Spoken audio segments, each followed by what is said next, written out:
Vous avez des chiffres tensionnels élevés. Vous prenez un médicament, vos chiffres tensionnels sont normaux. Est-ce que la maladie est guérie pour autant? Alors moi j'ai un élément pour vous dire qu'à mon avis elle n'est pas guérie.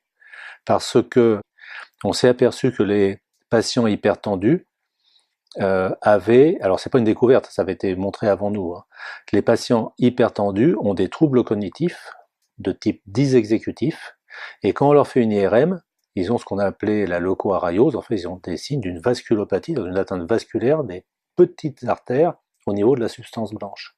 Et dans nos patients âgés de 50 ans, on a été vraiment étonné et désagréablement étonné d'avoir des patients qui ont déjà des atteintes vasculaires très importantes, sous-corticales, avec des troubles dysexécutifs. Ces patients sont des patients qui ont été toujours très bien traités, très bien soignés, et ils ont des chiffres tensionnels strictement normaux.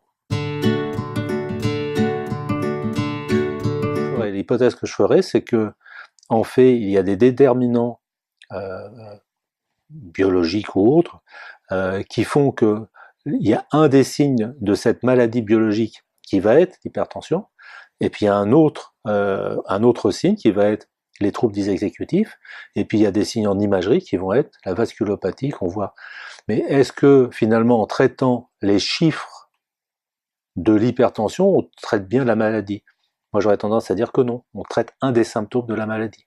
Mais quelle est la maladie qui donne de l'hypertension? On la connaît pas cette maladie, je pense. Voilà.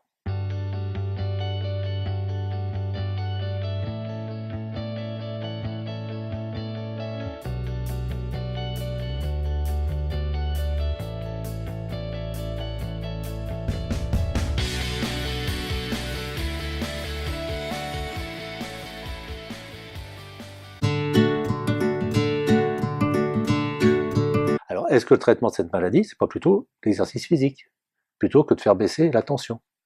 Et là, à nouveau, j'ai des arguments pour dire oui, c'est de l'activité physique. Et ça a été montré dans une grosse cohorte européenne qui s'appelle la LADIS Study, où ils ont montré que quand on faisait de l'exercice physique, on arrêtait la progression.